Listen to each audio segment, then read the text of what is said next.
to Books in the World. Today we have a very wonderful program about the history of theater on Cape Cod. And we are with Sue Mellen, who has written this very comprehensive and delightful book about the history of Cape Cod theater, which goes back just almost 100 years. Welcome, Sue. So glad to meet you. Thank you. It's so nice to be here, Madeline. Thank you for having me. You're welcome. As we've been talking about preparing for this interview, I've mentioned that the Cape Cod Writers Center started close to 60 years ago. And in reading about the history of the theater, I made some parallels in my mind about the fact that artists and writers and painters just collaborated and worked together and just had these little hives of creativity all over the Cape. So I enjoyed hearing about the theater. So, Sue, I'm going to introduce you a little farther. You started your writing career as a feature writer for the Cape Cod Times. So you must have learned about some of this firsthand. Absolutely. Yes, absolutely. Yeah. And then you have, I guess you would say you're a professional writer. In addition to being an author, you describe a little bit about what you do when you're not writing books. Sure. So I have a company called Your Writers, and it is basically an online writers agency / small publishing company. So what we do is we work with freelance and contract writers from all over the country, and in fact have worked with writers around the world.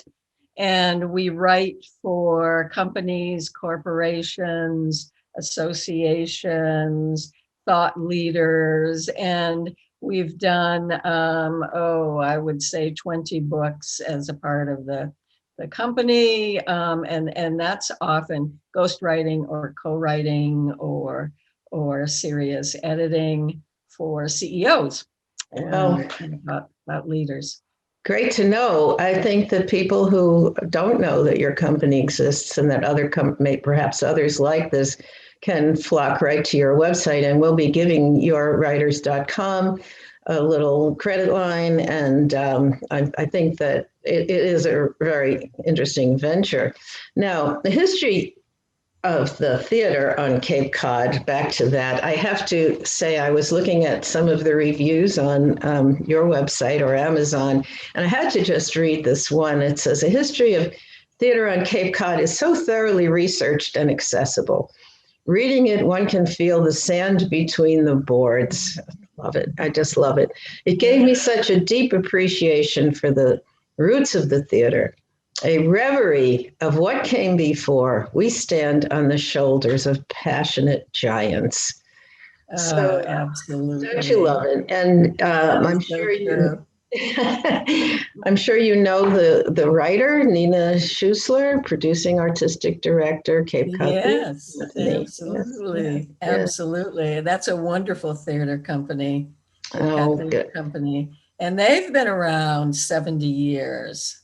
Oh my! They used to be the Harwich Junior Theater, and recently became the Cape Cod Theater Company. And for 70 years, they've been training young children and producing a whole variety of productions every year. Oh, good. I'm glad we had a chance to mention that right off. So writing a book is such a huge undertaking. What led you to? What was it about the theater in Cape Cod that made you want to take this on? Well, it's just such a dramatic story. It's an epic, really, the history of theater in Cape Cod. It begins at the end of the 19th century, in the very beginning of the 20th century. And there's a key moment that you and I have discussed, which was the production of a little play called Bound East for Cardiff. And that was by Eugene O'Neill, happened in Provincetown as part of a little vanguard of artists and actors and directors called the Provincetown Players. And that moment transformed American drama as we know it. And I don't think many people know that. I mean, that was the very beginning of an interpretation of drama as a uniquely American art form. So, And I was so thrilled when I discovered that I needed to write the book. yeah, that very comment got me thinking, and I have somewhat of I have a liberal arts background with some knowledge of theater. I was actually a Shakespeare major. I don't know if there is, I don't know if there was such a thing, but you had mentioned that before this time, the theater was more or less adapted from European theater. And Right. that was, and I suppose, if you think about it, historical drama, music, operetta, maybe. Yeah, Um, operators and certainly. when Right. you come to O'Neill and others, which we'll talk about, we're talking about psychology and emotion and Yeah, family absolutely. problems. And class issues that Yeah, was another thing that the class issues. Provincetown players dealt with that hadn't been dealt with before. And that was really unique. And that's one of the things That's that sets interesting. Yeah. American drama apart. Class issues. Okay. So they were gathered in Provincetown primarily. Tell us a little about the charming stories about the first productions on the Wharf Oh Theater. yes, yes. Well, yeah. The Bound East and a number of productions in the summer of 1916 were produced in what was originally an old fish house. And this was a building owned by Mary Vorse and Mary Heaton Vorse.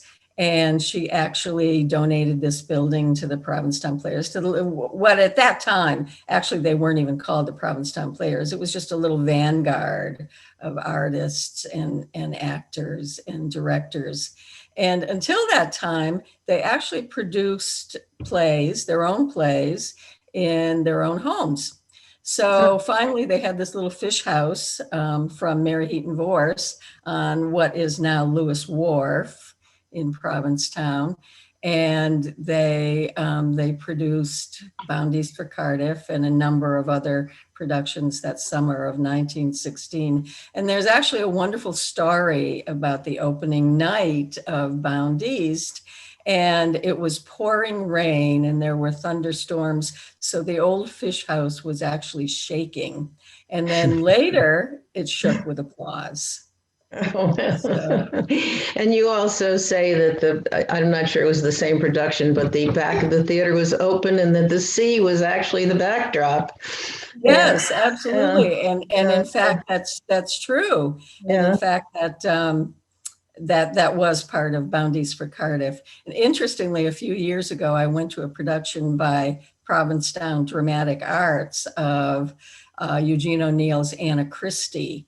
And they actually did that. They opened the huge doors onto the sea. And so you could really see that it was a godlike presence, Yeah, godlike that, presence. Oh my. that the sea was omnipresent. Wow.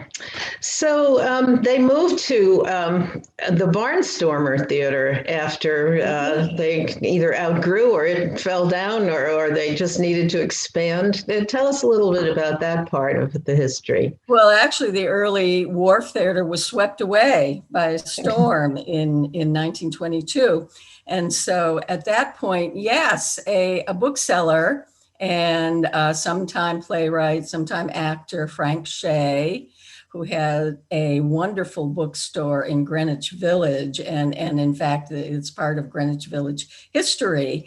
But that attracted a lot of revolutionaries and new artists and playwrights. And he and his wife came to Provincetown and settled here. And they had a property with a barn. So he donated the barn to the Provincetown, what were then the Provincetown Players, who became the Barnstormers at that point.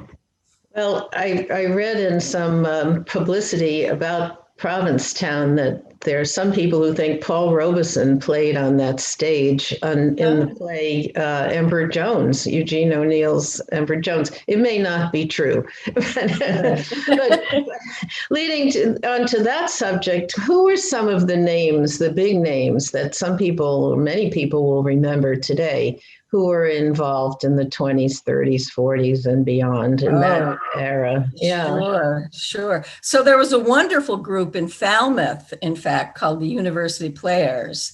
And that seemed to be an absolute bastion for what became luminaries. So Henry Fonda, Jimmy Stewart, Margaret Sullivan, and Joshua Logan, who was such a well-known producer and director on Broadway and in films.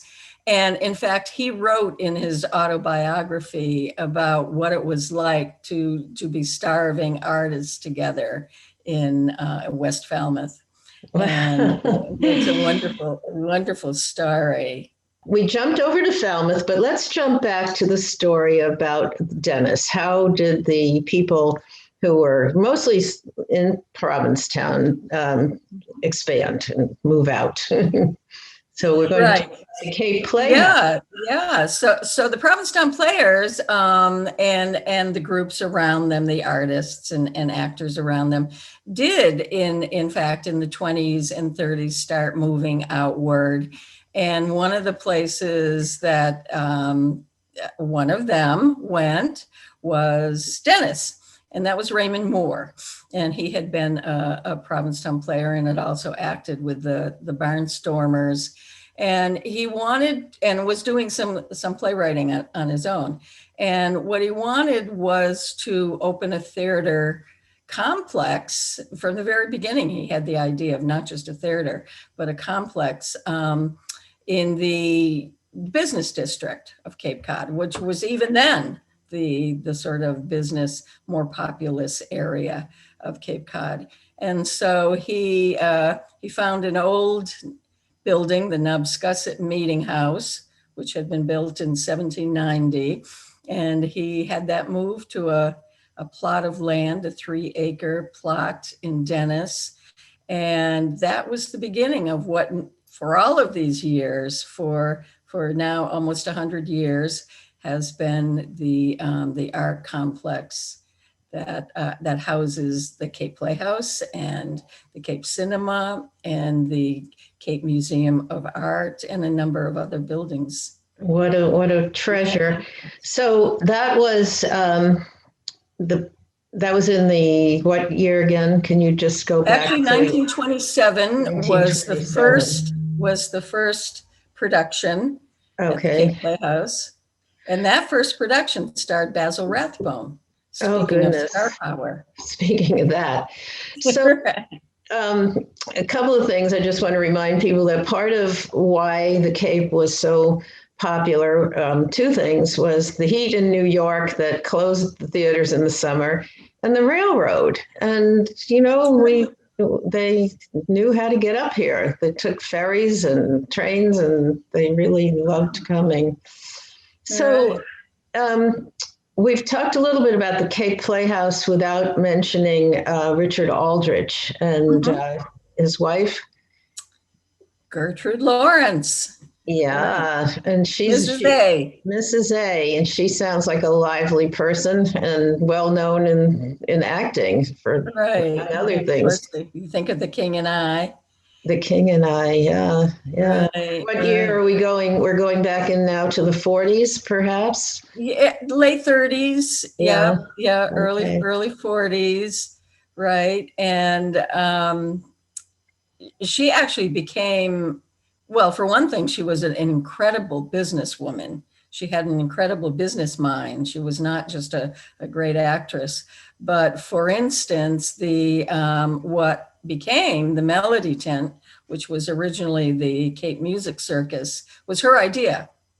Okay. That was really, she had actually seen tent theaters in Florida, and so presented the idea to her husband, to Richard Aldrich, who eventually managed 4 theaters. He managed the Cape Playhouse, the Falmouth Playhouse, the Cape Music Circus / Melody Tent, and the South Shore Music Circus.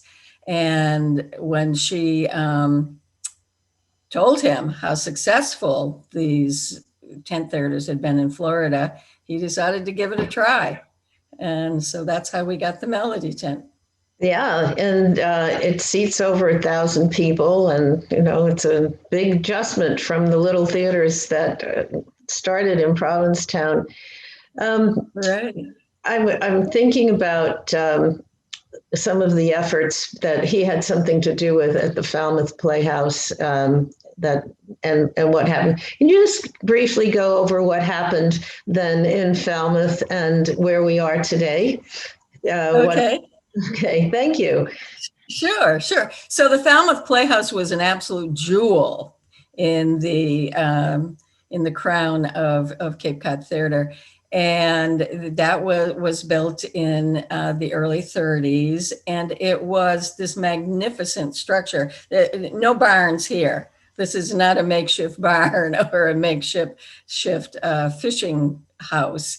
This was a magnificent structure that had its own form of air conditioning back in the 30s and 40s, and had an oval European style bar, had a restaurant overlooking Coonamessett Lake, which is where it was located, on the banks of the Coonamessett, and what was just incredible. And that was a real magnet for stars.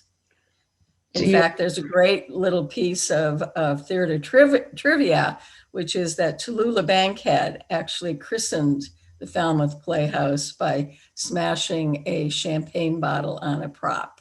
Oh, goodness. Well, that was the beginning of the Falmouth Playhouse. A lot of anecdotes. I mean, I might just give you an opportunity to tell the one about Betty Davis, since we're talking about Tallulah Bankhead back at the Sure. Cape House. Yeah, so Betty Davis and her mother came to the Cape, and she was looking to do some acting, and so went to the Cape Playhouse, which was operating at that time already and in full swing. And she couldn't get a part right away. So she got a job ushering at the Cape Playhouse and ushered for about a week, and then got a part in a play called Mr. Pym Stops By. Now, nobody will ever remember Mr. Pym Stops By, although I did see somebody producing it recently, which I thought was a riot. But actually, she got that part, and the play is forgettable, but she, of course, is unforgettable. That's for sure. So bring us up a little bit up to date. We have over 24 theaters on the Cape. You have some statistics about the number of people who actually formed the audience before we had to have a hiatus in 2019, and a little bit about what's going on today, even perhaps starting with the Falmouth Highfield Hall and College Light Opera Company. Sure. So, yes. So in a normal summer, 600,000 people see performances on Cape Cod, which is just amazing when you think about it, on this little spit of land of ours. So what's wonderful is that it's almost as if the pandemic never existed for some of these theater companies. They've got full schedules, and the College Light Opera Company is one of those at Highfield Hall in Falmouth. They have a full schedule beginning with the Pirates of Penzance on June 22nd. It was their opening night. And they always start with a Gilbert and Sullivan production, because their roots were in the Gilbert and Sullivan Players way back when. Well, and we don't want to overlook the Tennessee Williams Festival in Provincetown. And then, of course, there are lots of wonderful things on the Vineyard and Nantucket as well. Are they opening up as well? They are. They are. On the Vineyard, in fact, they are well situated to deal with outdoor theater. They have an outdoor amphitheater where they have always performed, where they've performed for many years. And they've always done Shakespeare for the masses out there in their amphitheater. And so they will be doing a number of presentations there this year. And Harwich, in Harwich, the Cape Cod Theater Company, they're putting up a tent. So, Great. so they're going to be performing outside. Well, So, and I know that Wellfleet Harbor Actors Theater, in fact, has a pretty full schedule themselves. So, well, I, for one, after reading this book, am more anxious to check out some of these plays than I ever was. It just sounds wonderful. So let's talk about the writing process. This is a big job that you undertook. Well, no, what is it about your background that brought you to this place, and how did you find the discipline to do it? I've almost always been a writer. My father was a writer and an editor. And so I've always felt very lucky that I always knew what I would be doing. As a child, I wanted to be a foreign correspondent. And that never quite happened, but I've come close, I think. So I knew that from the very beginning. And so very early on in the 1970s, I started working for the Cape Cod Times, writing theater reviews and features and features about the theater world and artists and craftspeople. So that was a very early start. And in terms of this writing project, I was just so compelled to write it that was so taken with the story that it just carried me through. That I would often start mornings at 7 o'clock, be at my computer, and then I would realize it was getting dark, and I would just be driven to write it. Good for you. So I've discussed this with writers before. When you're writing history, you spend a lot of time researching, and you come to your desk with layers and piles of different materials. So how do you find the stories and then decide how to weave them together? Well, I knew a lot of people in the theater world. So that was incredibly helpful, and I guess that really fits in. As I think you and I discussed, I've taught writing. I taught writing at Northern Essex Community College for a number of years. So what I always used to say is that you have to really know your subject, and so whether you're writing fiction or nonfiction. And so I've really lived the subject for a long time, did acting myself. So that really helped. And the fact that I knew people to begin with, was able to get in touch with them. And what happened, and I think what probably happens on any long look at history, is that there were a million different strings to pull. When I started researching, I would talk to someone and I thought I knew the story, for instance, of a particular theater company. And suddenly there would be dozens of other people and other strings and other directions that I knew I needed to go, which directed me to other theater companies that have long since closed, and to other people who are no longer involved. So So I'm following those assuming strings. You had to leave out some material. Is that what we're saying? You had to be selective. Well, right. I could actually have written a huge volume, Yeah, but it did lead me to some of the great stories that I wanted to include in the book that I did include in the book, right. like the Fisherman's Players in Eastham. What a wonderful story that is. And I never knew anything about it. And someone directed me towards that. So Yeah. that There are was, even things in your book that a lot of people wouldn't know that are probably a little more well known, like Kurt Vonnegut was quite involved. Cat's Cradle, and he was a resident of Barnstable and was involved with was it the Barnstable Comedy Club? Barnstable Comedy Club. He was. In fact, he was a board member there for many years. But he was also very involved with the Academy of Performing Arts in Orleans. Well, we are coming to the end of our time, and I want to be sure that you have a chance to talk about your presentations, and not only because I want everyone to go to them and that you use this time to talk about them, but also from the point of view of promoting a book. What are you finding useful? So tell us a little bit about what you've set up for yourself. Okay, so obviously for the last several months, I've been doing Zoom with a lot of libraries and theater companies and some historical societies and Boston Public Library. I did a Zoom presentation for them. And so I feel as though I'm the Zoom queen at the moment.